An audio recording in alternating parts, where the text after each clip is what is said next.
Well, hello everybody, and welcome back to Julie's Orchids. For today's episode, I thought we would take a little visit to Australia and explore a couple of the Australian native orchids that I have, rather the only two Australian native orchids that I have, and you see those before you. So this one here is an Eastern Australian native, and we're going to be talking about that one in more detail because this one's in flower.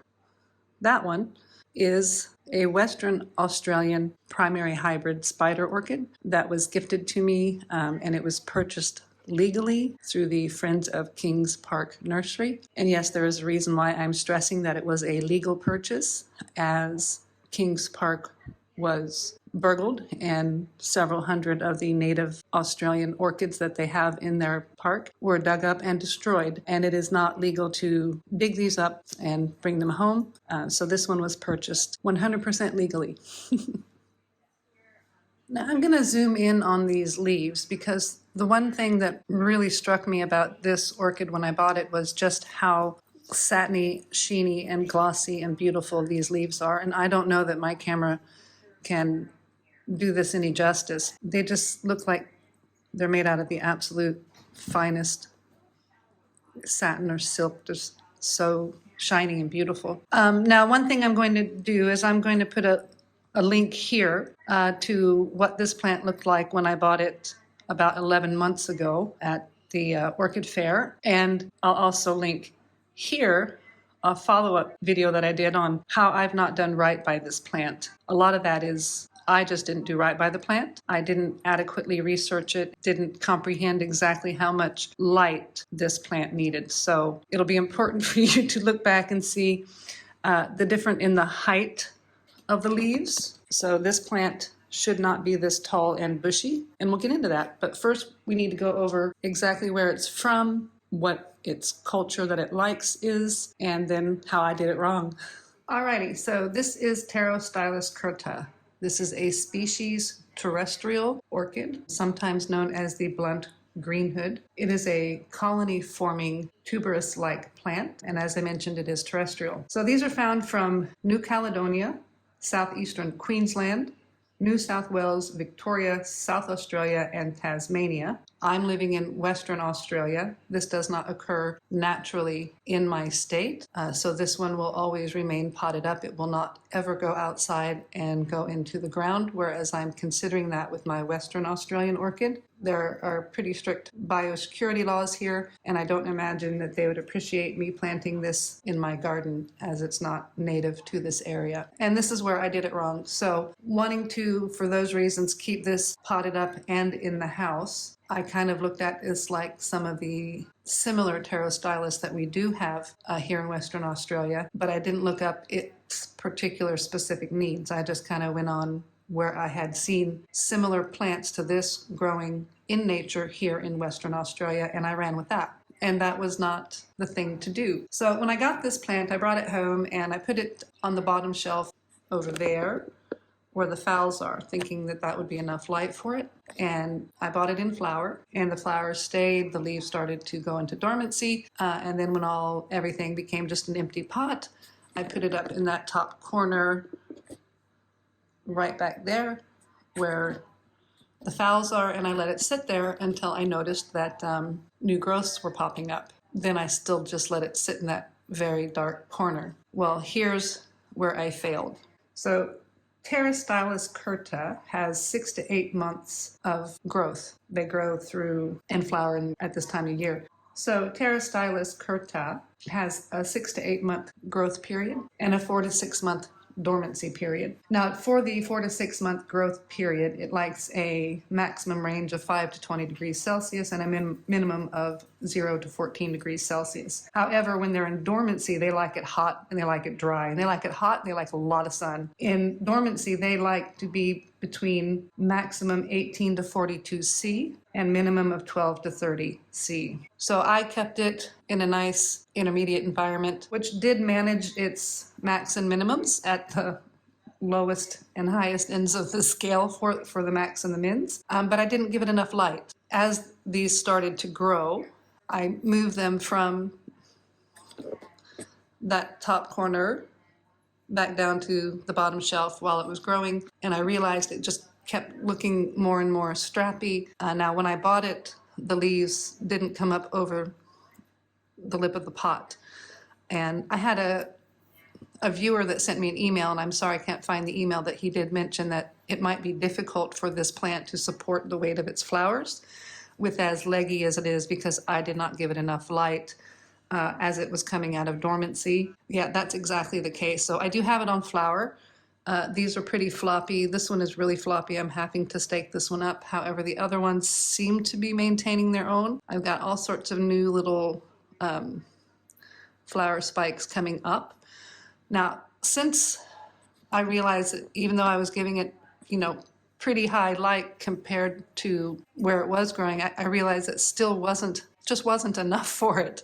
And well, that's about the time that I noticed that this one was coming out of dormancy. And I thought, wow, if I'm not giving this one enough light at dormancy, then I'm definitely not going to give this one enough light at dormancy, because I had them all in that same area. So I decided, where in my house do I get the most sun, direct sun?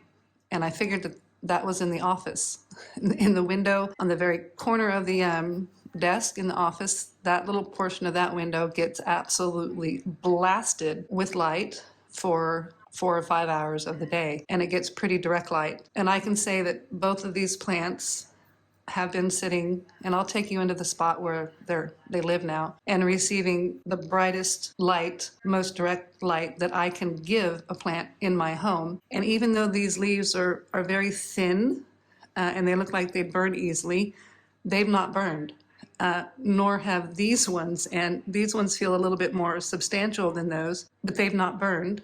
And whereas even the other very high light plants that I had in that area, the Catasetnes, those were burning. So if you get a Pterostylis curta, blast the crap out of it with as much light as you possibly can, particularly when you notice it's coming out of dormancy. It just needs blasted with light. So I'm going to go in a little bit as to how I'm watering this. I'll show you where they live after I kind of discuss the watering bits. Both of these go into a dormancy.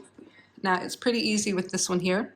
This one here, I just decided when I got it that if it's raining outside, it gets water.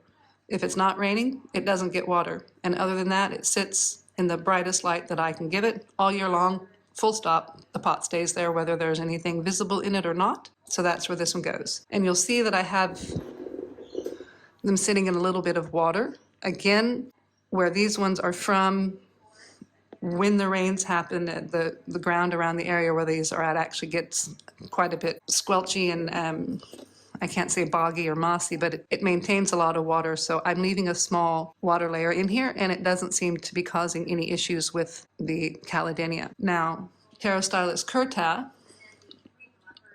again, the viewer that emailed me suggested that I put it also in a little pot of water during its growing season, indicating that they had a similar sort of climate. I can't say that has kept anything bad from happening. Most of what I'm seeing going wrong with Pterostylis curta has everything to do with the fact that I did not give it nearly enough light. So I'm hoping next year we have a better outcome with this one. Now, they still only really get watered once a week. I do give them the same fertilizing routines as I give all the rest of my plants. This one very specifically it says not to repot it from where it's at, and if I do repot it, there's a bit of what's called an underpad in here that's been impregnated with the natural fungi and microorganisms that are found out in Western Australian soil, which you cannot get in a bag of soil. So I'm not really sure how I'm going to go about repotting this one when the time comes. But I can tell you that this one, I got it and it was just a single leaf. And again, this particular plant is one leaf, one flower spike, that's your plant. So I started with this plant with just one leaf, and this year it's grown 1, 2, 3, 4 for me, and all 4 of those leaves on this plant are at least 3 times as big as the one that was in the pot when I got it. I think we're doing okay with this one.